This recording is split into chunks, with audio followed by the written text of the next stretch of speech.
회개가 무엇일까? 회개가 무엇일까? 한번 아시겠지만 한번 이렇게 정의를 한번 이렇게 생각해 보고 가도록 하겠습니다. 회개 그러면 제일 먼저 이렇게 만화에서처럼 눈물을 흘리고 이런 것이지만, 자, 회개의 정의는 마음과 생활의 철저한 변화죠.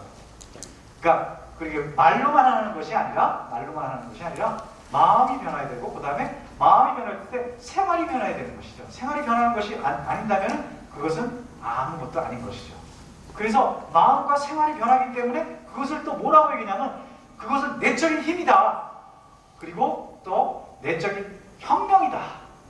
라고까지 이렇게 얘기를 합니다. 정의에서. 이게 회개 정의인데, 그렇다면 어원은, 이 회개라는 것은 어떤 어원이 있는가? 그것은 그 어원적 의미를 따져보면 우리말로 이렇게 사전적으로 이렇게 보면 이렇게 됩니다. 잘못을 뉘우치고 고치는 것이다. 뉘우침과 고침이 있는 것. 그죠? 뉘우침은 이 생각이 잘못된 거라고 생각하는 거지만, 고치는 것은 뭡니까? 나의 행동이 변하는 것이죠. 행동이 변하는 것.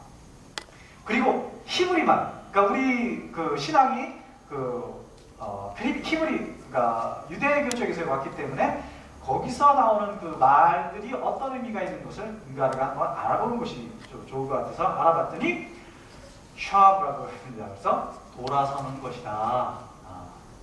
회개의 의미는 돌아서는, 히브리말적인 의미에서는 돌아서는 것이라는 것이 있고, 그 다음에 니참이라고 그래가지고 슬퍼하다. 돌아서는 것뿐만 아니라 슬퍼하는 것이 함께 포함되어 있는 것이 회개라는 겁니다. 그래서 그냥 잘못했다라고 생각하는 것이 아니라 내가 한 잘못에 대해서 그것을 갖다 이렇게 슬퍼하는 그런 마음이 있어야 되는 것이죠.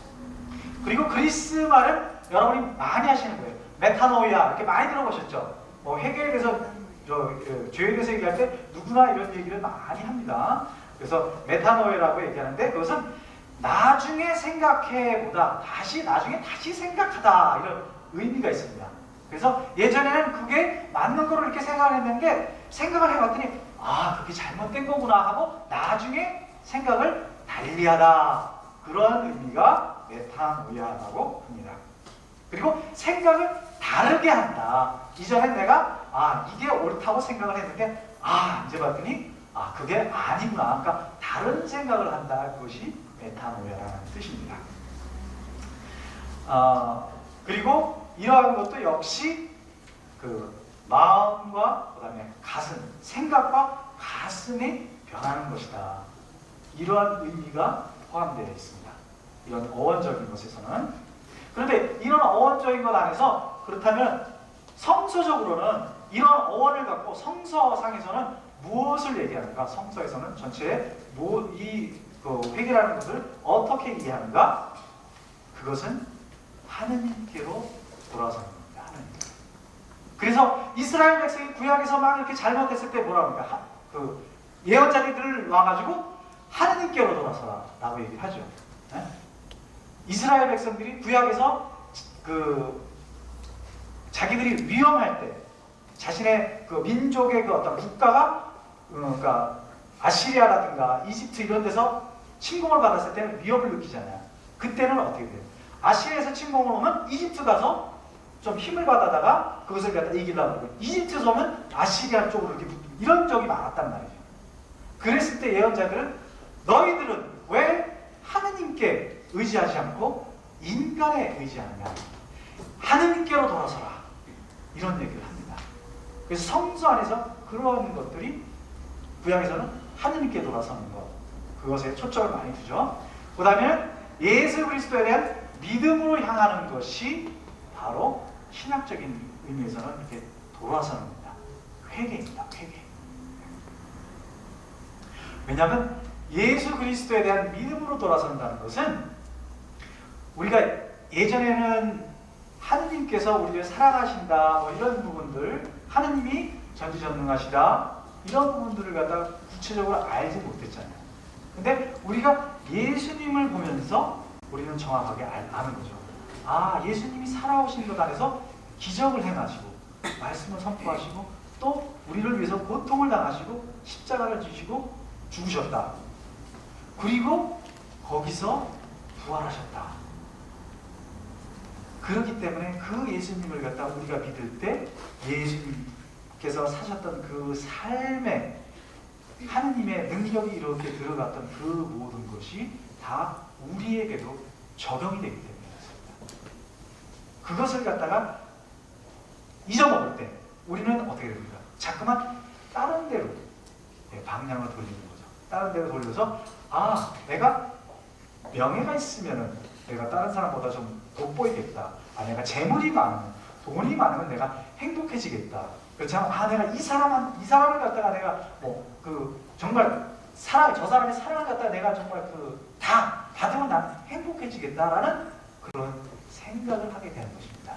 그럴 때 성서에서 늘 얘기하는 것은 오직 하느님만이야. 하느님만이 너를 사랑하시고 하느님만이 너에게 행복을 주는 것이다. 라는 것을 끊임없이 일깨워주기 위해서 돌아서라.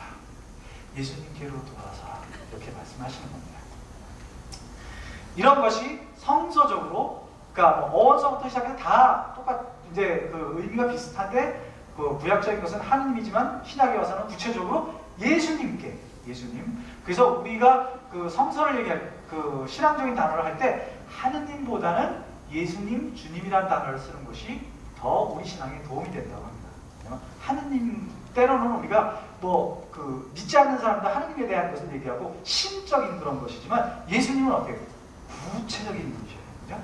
구체적으로 우리가 눈으로 보고 듣고 했던 그런 하느님에 대해서 얘기하는 것이기 때문에 성서의 바로 사도도 예수님을 보는 것은 바로 하느님을 보는 것이다. 또 예수님 스스로도 나를 보는 것이 아버지 하느님을 보는 것이다 라고 얘기하는 거죠. 아버지 하느님을 보는 것은 우리 삶의 목표입니다. 네. 우리가 여기서 살고서는 최종적으로 가는 것이 어디예요? 천국이잖아요. 천국 가서 누굴 볼 것이냐? 바로 우리를 만드신 우리의 아버지를 보는 것입니다.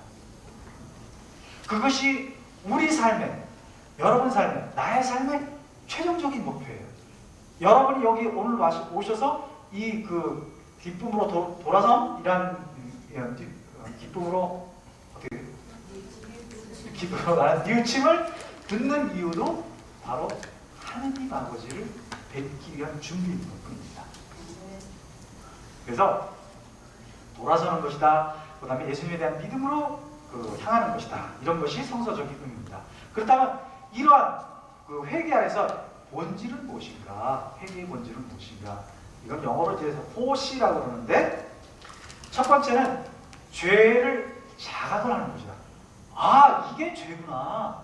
그리고 양심의 가책을 느끼는 거죠. 내가 잘못을 했을 때, 내가 거짓말을 했을 때, 이거 내가 거짓말을 했구나. 이러면 안 되는구나. 라는 것을 이렇게 자각을 하는 것이죠. 그 다음에 그것을 뉘우치는 것입니다. 그리고 죄에 대한 혐오가 있는 것입니다. 그러니까 뉘우치고 내가 그것을 왜 했을까? 이렇게 뉘우치는 것이고, 그 다음에 전환하는, 그렇게 하지 말아야지. 그리고 변화하는 것이죠. 여기까지의 부분은 저도 이제 얼마 전에 이제 그런 체험을 했습니다. 다른 사람이 봤을 때는 또 지나치다고 생각할지 모르지만, 제가 이제 뉴질랜드에 갈 일이 있었는데, 제가 아는 분이 뉴질랜드에서 양계생을 하시는 분이 저를 이렇게 좀 도와주셨었어요. 근데 그분이 이제 자기 소식을 이렇게 다 이메일로 이렇게 다 전해주셨어요. 그래서 보내셨어요, 이메일로. 그래서 제가 이렇게 바쁘니까 그러니까 이메일을 이렇게 탁 열어보고 내용을 다 읽어보지 않고 다음에 읽어봐야지. 그리고서는 그러다가 한 달이 쑥 지나가지고 이제 제가 뉴질랜드 다시 가게 됐습니다. 그래서 그분하고 전화를 했는데, 이제 공항에서 그것도 제가 막 바쁘게 하다 보니까 이제 다시 돌아오면서 전화를 했는데, 그분이 띠또야, 너 잘 있었니? 너 내 소식 이메일을 통해서 들었지? 잘 읽어봤지?